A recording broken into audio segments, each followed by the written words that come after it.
श्री राम। आप सभी के हृदयस्थ ईश्वर को वंदन करते हुए गोस्वामी तुलसीदास रचित श्री रामचरितमानस इस ग्रंथ का जो प्रथम सोपान अर्थात बालकांड का जो हम चिंतन कर रहे हैं, सज्जनों, यह हमारा कथा निरूपण क्रमांक 66। हम पिछले कथा चिंतन के द्वारा इस रामचरितमानस रूपी सरिता के कुछ गुणधर्म, उनका चिंतन हम कर रहे हैं। गोस्वामी जी ने हमें यह आत्म अनुभूति बताई है कि रामचरितमानस रूपी इस पवित्र सरिता का जिसने आश्रय लिया, फिर वो भले नाम से ले, लीला स्मरण से ये ले या सगुण पूजन से ले, तो यह शरयु कीर्ति रूपिणी हो जाती है उसके जीवन में। ऐसी कीर्ति रूपी शरयु पवित्र गंगा जी में जो राम भक्ति की धारा है उसमें सम्मिलित होती है, और फिर यह गंगा जी आगे जाते हुए अपने में महानद सोन को समा लेती है, जिससे एक विशाल पात्र इस गंगा सागर की तरफ आगे बढ़ता है। गोस्वामी जी कहते हैं राम स्वरूप सिंधु समूहानी। ऐसे राम स्वरूप की तरफ यह विशाल पात्र आगे बढ़ता है। तो इस सरिता के जो सुंदर सुंदर भंवर है, जल तरंग है, वह है प्रभु रामचंद्र का बाल चरित्र। और यह उमा महेश के जो विवाह के बाराती है, वही है इस नदी में रहने वाले अगणित जलचर। गोस्वामी जी हमें इस तरह से इस नदी का बखान जो हमारे सामने कर रहे हैं। आइए सज्जनों, आगे के कथा विभाग का गायन करें। सीय स्वयंवर कथा सुहाई, सरित सुहावनी सोच बिछाई। नदी नाव पटु प्रश्न अनेका, केवट कुशल उत्तर सभी बेका।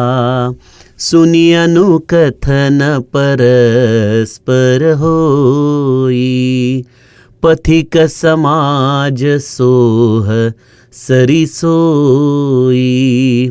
घोर धार भृगुनाथ रिसानी, घाट सुबद्ध राम बरबानी।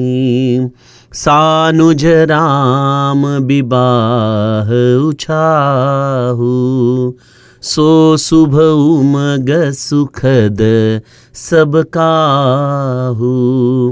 कहत सुनत हर्षहि पुलकाई, ते सुकृति मन मुदित नहाई। राम तिलक हित मंगल साजा, परब जोग जनु जुरे समाजा। काई कुमति के कई केरी, परिजा सुफल विपति घनेरी। समन मित उत्पात सब, भरत चरित जप जाग। कलियग खलव गुण कथन, तेजल मल बग काग सियावर। रामचंद्र प्रिय हो।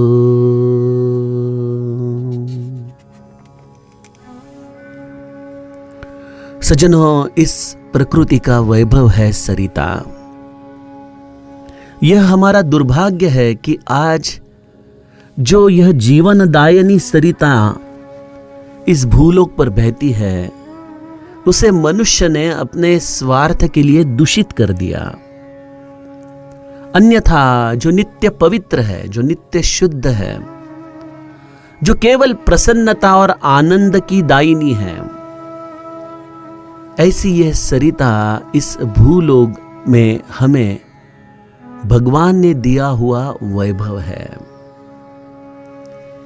इस वैभव को निभाना यही हमारा उत्तरदायित्व है। इन समस्त नदियों को पवित्र और शुद्ध रखना यही हमारे जीवन का इति कर्तव्य है। लेकिन जिस तरह से यह लौकिक सरिताएं हम शुद्ध रूप में अनुभव नहीं कर सकते हैं, उसी तरह से रामचरितमानस रूपी यह सरिता भी हम अनुभव नहीं कर सकते हैं, क्योंकि हमारा चित्त ही अशुद्ध है। संत ज्ञानेश्वर महाराज कहते हैं कि त्रिवेणी संगमी नाना तीर्थे भ्रमी चित्त नाही नामी तरिते व्यर्थ। त्रिवेणी संगम पर हम जाए लेकिन हमारा भाव शुद्ध नहीं है, तो वहां जाके नहाना यह भी केवल एक शारीरिक क्रिया ही हो जाती है। उसी तरह से यह रामचरितमानस रूपी परम पवित्र शुद्ध ग्रंथ हमारे जीवन में आया है, लेकिन अगर हम हमारा भाव शुद्ध न रखें तो शायद हमें उस सरिता का दर्शन, उसकी अनुभूति हमारे हृदय में नहीं हो सकती है। इस सरिता की अनुभूति जिस संत हृदय में होती है, यह संत की करुणा है कि वह अपने अनुभूति को हमारे लिए शब्दबद्ध करता है। गोस्वामी जी ने इस रामचरितमानस में मज्जन किया और उसका रसस्वाद हमें इस कथा के द्वारा प्रदान किया है। जिसकी जिसकी जैसी भावना रहेगी, वैसे वैसे इस सरिता का दर्शन उसे इस ग्रंथ में होता रहेगा।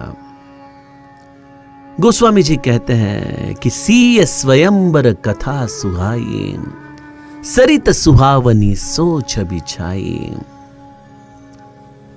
इस सरिता रूपी प्रवाह जो नित्य प्रवाहित है, नित्य आगे बढ़ता है, उस प्रवाह में बाल चरित्र यह परम सुहावन है। उसके भंवर, उसके तरंग यह अत्यंत मनोहर है। समस्त बंधुओं का यह बाल चरित्र मानो बनज विपुल बहुरंग, वन में खिले हुए अनेक रंग के कमल जैसे हो, उसी तरह से यह समस्त बंधुओं का बाल चरित्र भी मनभावन है। लेकिन गोस्वामी जी कहते हैं कि इस सरिता में एक अत्यंत सुहावनी ऐसी जगह है, और वह है सीय स्वयंवर कथा सुहाई। प्रभु रामचंद्र मुनि विश्वामित्र के साथ जनकपुर में आ पहुंचते हैं, और उसके पश्चात पुष्पवाटिका प्रसंग, जहां पे प्रभु श्री राम और माता सीता जी का प्रथम मिलन, उनके हृदय का वह सद्भाव, और उसके पश्चात प्रभु रामचंद्र के मन की प्रामाणिकता, उनका विनय, और राजा जनक द्वारा रचा हुआ यह धनुष्य यज्ञ प्रयोग, जिसमें गुरु कृपा से प्रभु रामचंद्र इस शिव धनुष्य को प्रत्यांचा लगाकर सीता जी को इस स्वयंवर में जीत लेते हैं। सीता जी के द्वारा वरमाला परिधान की जाती है, और उसमें जो सुंदर सखियों का संवाद है, जो अत्यंत मनभावन है।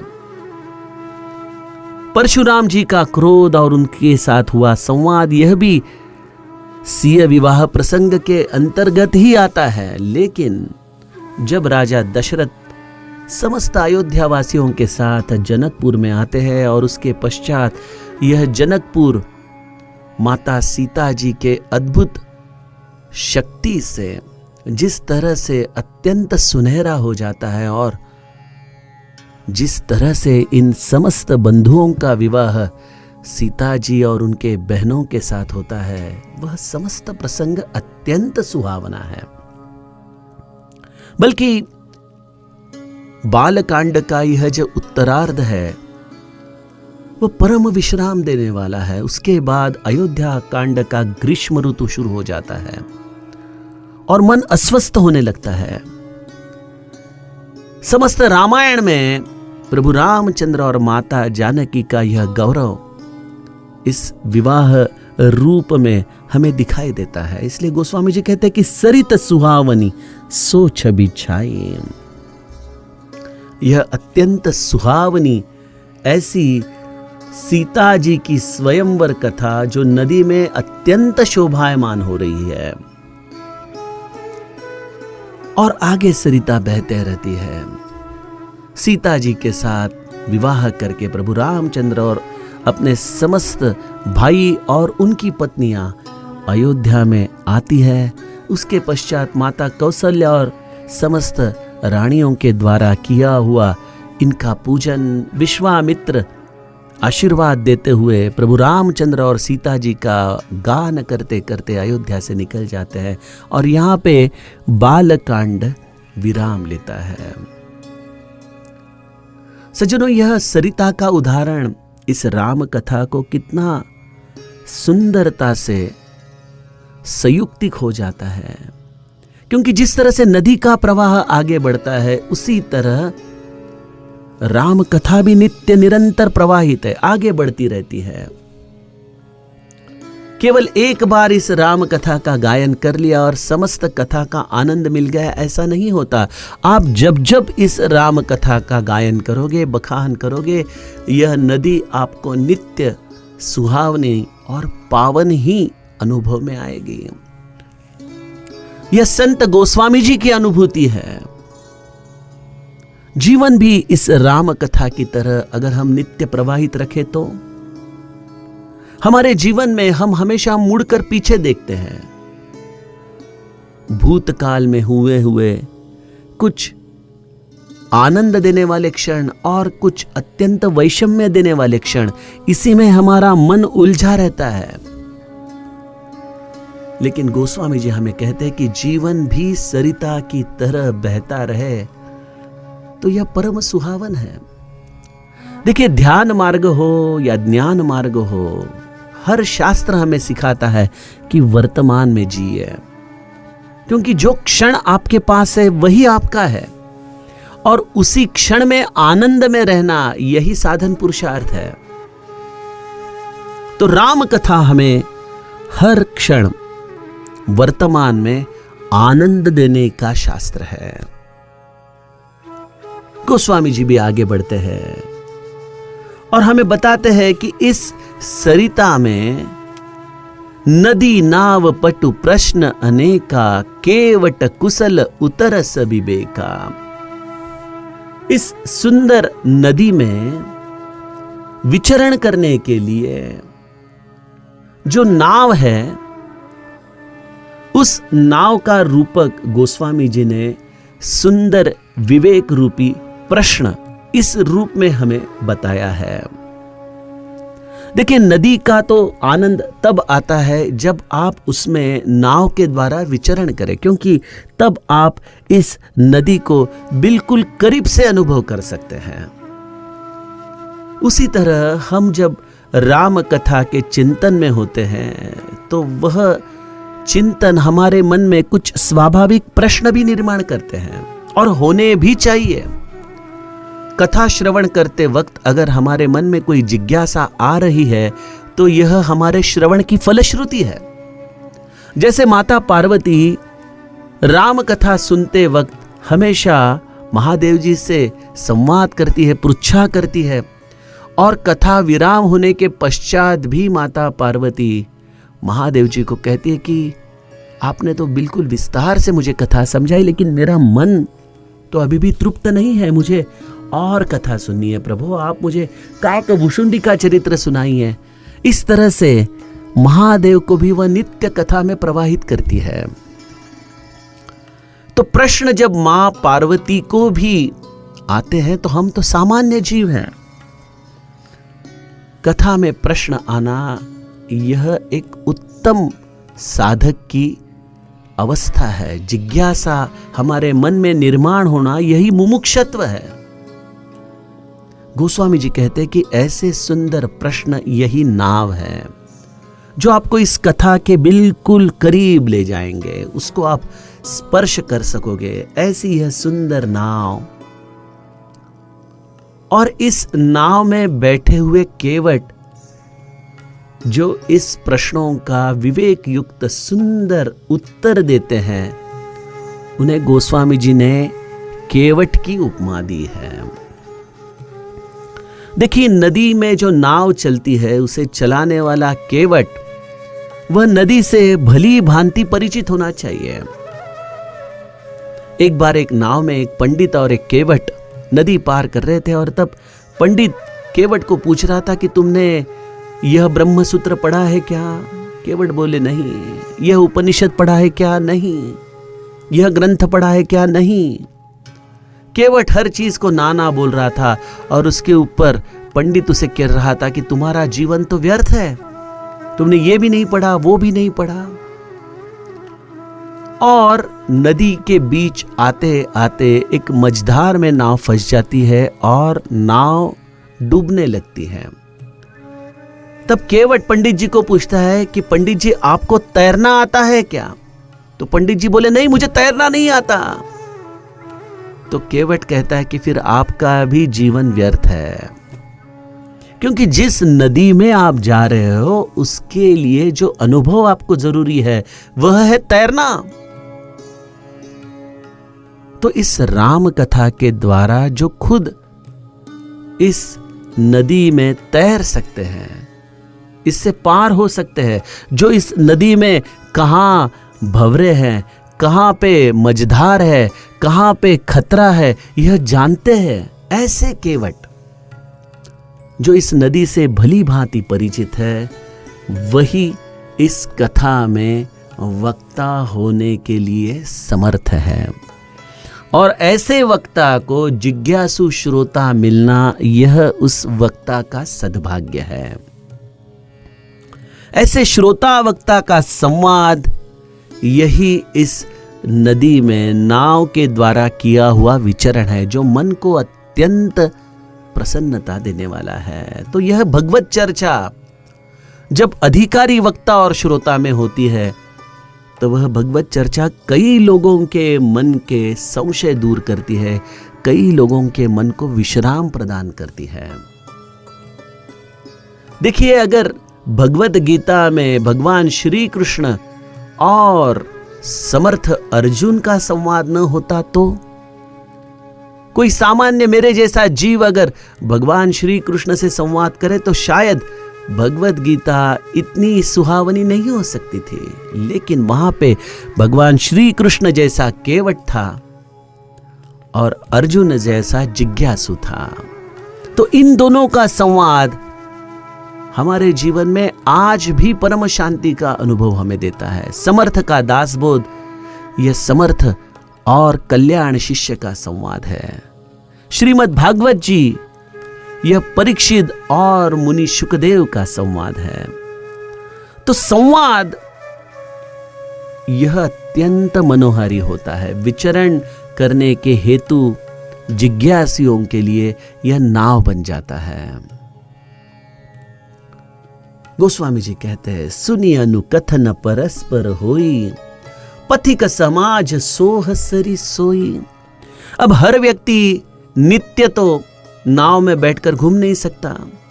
केवट नाव में बैठे हुए लोगों को एक किनारे ले आते हैं और फिर उन्हें छोड़कर दूसरे लोगों को लेके फिर से नाव में विचरण करने लगते हैं। और यह जरूरी भी है, क्योंकि अगर एक ही वक्ता और एक ही श्रोता रहे तो शायद संवाद मलिन होता जाए, संवाद थोड़ा सा थम जाए। लेकिन नित्य नवे श्रोता अगर केवट को प्राप्त हो तो उससे और आनंद बढ़ता है। लेकिन यहां पे एक आनंददायक चीज ऐसी होती है कि जो लोग नाव से उतरे हैं और इस कथा का जिन्होंने श्रवण किया है, ऐसे अत्यंत चतुर केवट के द्वारा जिन्होंने अपने समस्त संशयों को निरसन किया है, ऐसे पथिक इस नदी के किनार से चल रहे हैं और इन पथिक यात्रिक समाज में जो भगवत चर्चा हो रही है वह अत्यंत शोभायमान है। पथिक समाज सोह सरी कोई। हम भी हमारे इस परमार्थ के मार्ग पर देखते हैं कि कई बार सत्संग होने के पश्चात वक्ता तो कथास्थल से निकल जाता है, लेकिन जो श्रोता है वह आपस में कथा के जो सूत्र उनके चिंतन में आए हैं उसके प्रति अपना अहोभाव व्यक्त करते हैं, इसके ऊपर अपना चिंतन व्यक्त करते हैं और उससे उन्हें एक परम आनंद प्राप्त होते रहता है। और वही उत्तम वक्ता है जो श्रोताओं के मन में कथा के पश्चात उस कथा सूत्र पर चिंतन करने को उन्हें प्रवृत्त करे। अन्यथा हम देखते हैं कई बार अनेक बुद्धिजीवी लोग प्रवचन तो करते हैं, उसके पश्चात सामान्य लोग बहुत अच्छा ऐसा कह के वहां से निकलते तो है, लेकिन उनके मन में कोई प्रवचन का सूत्र ठहर ही नहीं सकता, क्योंकि वह समस्त सूत्र इतने ज्ञान से भरे होते हैं कि सामान्य जीव उस पर चिंतन ही नहीं कर सकता। जैसे कोई स्कूल में पहली दूसरी कक्षा में सीख रहा हुआ विद्यार्थी अगर कोई बड़ी डॉक्टरेट की किताब हाथ में ले तो वह केवल उसकी लंबाई चौड़ाई देखकर ही प्रसन्न हो जाता है, उसे उसके अंदर क्या लिखा है उसका कोई आनंद लेने का सामर्थ्य नहीं होता। उसी तरह से कई वक्ताओं के प्रवचन इतने जड़ होते हैं कि जिसे केवल श्रोता बहुत अच्छा इतना ही कह के निकल जाता है, लेकिन जो संत है उसके वचन माँ के जैसे होते हैं। जैसे बचपन में माँ हमें कहानी सुनाती थी और आज जीवन के इस पड़ाव पर भी जो माँ से हमने बचपन में कहानियां सुनी थी वह हमें वैसे की वैसी याद रहती है। क्यों? क्योंकि जिन शब्दों में माँ ने हमें वह कथा बताई थी वह कथा हमारे हृदय में बहुत गहरे तक जाके स्मृतियों में कहीं तो ठहर जाती है। तो संत वचन भी इसी तरह से हमारे हृदय के बिल्कुल सतल तक जाते हुए हमारे स्मृतियों में कहीं तो ठहर जाते हैं। और फिर वही संवाद हम जिस तरह से करते हैं यह उत्तम वक्ता का लक्षण है। पथिक समाज सोह सरी सोई। गोस्वामी जी कहते हैं कि जैसा नदी का पात्र जब अरुंद हो जाता है तब नदी का प्रवाह बड़ा तेजी से बहता है, तो वैसे इस राम कथा में घोर धार भृगुनाथ रिसानी घाट सुबद्ध राम बरबानी। नदी का प्रवाह जब अरुंद हो जाता है तो उसमें एक भयानक धार आती है। उसी तरह से राम और परशुराम का संवाद यह बालकांड का घोर धार एक अत्यंत अरुंद ऐसे प्रवाह में भयानक जो धार है वह है परशुराम और प्रभु रामचंद्र का संवाद। परशुराम जी का जिस तरह से आगमन विवाह मंडप में होता है, स्वयंवर मंडप में होता है, उसके पश्चात समस्त क्षत्रिय राजा जिस तरह से डर जाते हैं वह चरित्र अत्यंत चिंतनीय है। वह पढ़ते पढ़ते शायद कभी कभी हमारे भी रोंगटे खड़े हो जाते हैं कि किस तरह से परशुराम आए होंगे, किस तरह से उनके आंखों में जो लालिमा थी वह एक संताप का निदर्शक थी, किस तरह से उन्होंने राजा जनक को जड़ कहा, किस तरह से उन्होंने सबको पूछा कि यह धनुष्य किसने तोड़ा।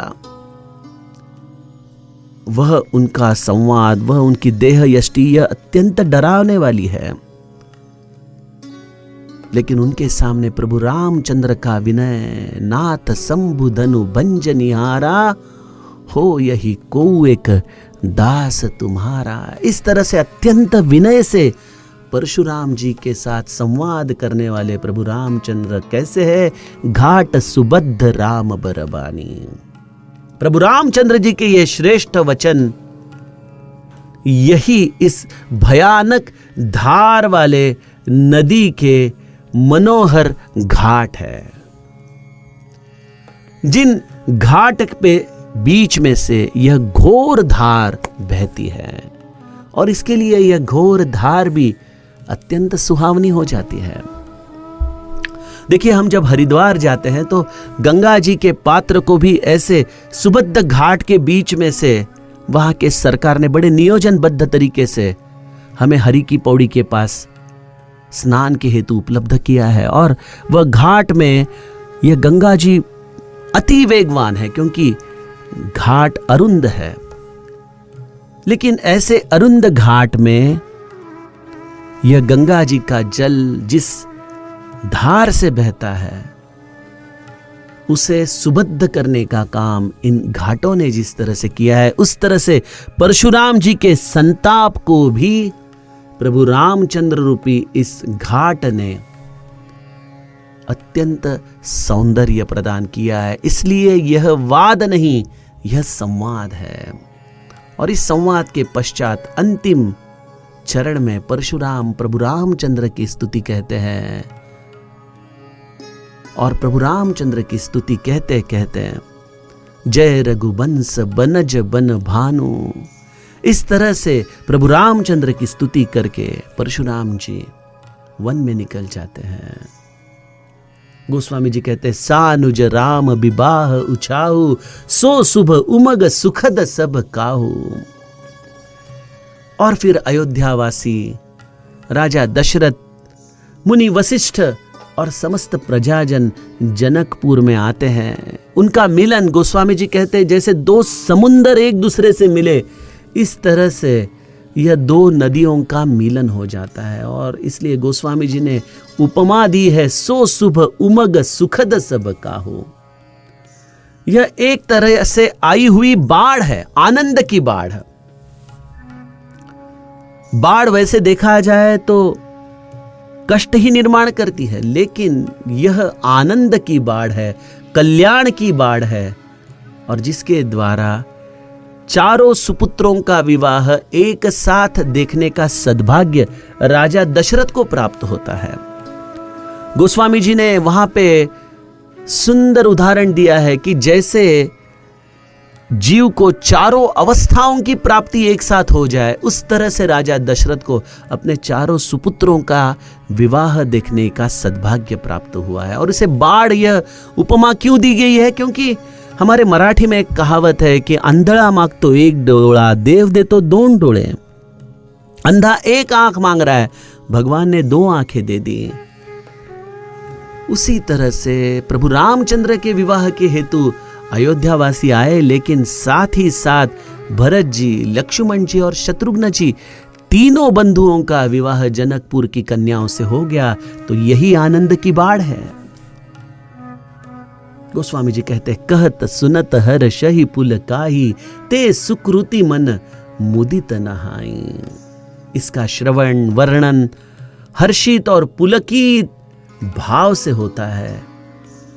गोस्वामी जी कहते हैं, ऐसा यह श्रवण करने के बाद जिसका भाव हो, वही पुण्यात्मा पुरुष नित्य प्रसन्न मन से इस राम कथा रूपी सरिता में मज्जन करता है, स्नान करता है। और फिर प्रभु रामचंद्र के अन्य चरित्र प्रसंगों को छोड़ते हुए प्रभु रामचंद्र के सीधे राम तिलक हित मंगल साजा, परब जोग जनु जुरे समाजा। गोस्वामी जी कहते हैं कि प्रभु रामचंद्र के राज तिलक के लिए जो मंगल साज किया गया है, वही पर्व समय है जो इस नदी पर इकट्ठे हुए यात्रियों का समूह है। जब राजा दशरथ ने ऐलान कर दिया कि कल सुबह प्रभु रामचंद्र का राज्याभिषेक होगा, तब अयोध्या में जिस तरह से आनंदोत्सव मनाया जा रहा था, वही यात्रियों का समूह है। लेकिन तभी काई कुमति कई कई केरी, परी जासु फल विपति घनेरी। तब कई कई की कुबुद्धि यही इस नदी में, इस सरिता में जमा हुआ काई अर्थात शेवाड़, जिसके कारण यह अयोध्या में बड़ा अनर्थ हो गया। परिजासु फल विपति घनेरी, जिसके फलस्वरूप इस अयोध्या वासियों को बड़ी आपत्ति सहनी पड़ी। और फिर ऐसी आपत्ति में सबका समाधान करने के लिए जिस तरह से यज्ञ किया जाता है, गोस्वामी जी कहते हैं समन अमित उत्पात सब भरत चरित जप जाग। भरत जी ने इस समस्त अयोध्या वासियों के अस्वस्थता को दूर करने के लिए जो चरित्र किया है वही इस सरिता के किनारे हुआ जप यज्ञ है। गोस्वामी जी कहते हैं कलि अग खल अवगुण कथन ते जलमल बग काग। और कलियुग के पाप और दुष्ट अवगुणों का जो वर्णन है वही इस सरिता में मिला हुआ कीचड़ है, वही इस सरिता के बगुले और कव्य हैं। सज्जनों, समय की हमारी समाप्ति हो चुकी है, इसलिए इन दोहे का और जो भरत जी के प्रति गोस्वामी जी ने सद्भाव व्यक्त किया है उसका चिंतन हम आगे के कथा विभाग का गायन करते करते और गुरु कृपा से करने का प्रयास करेंगे। जानकी जीवन स्मरण जय जय राम।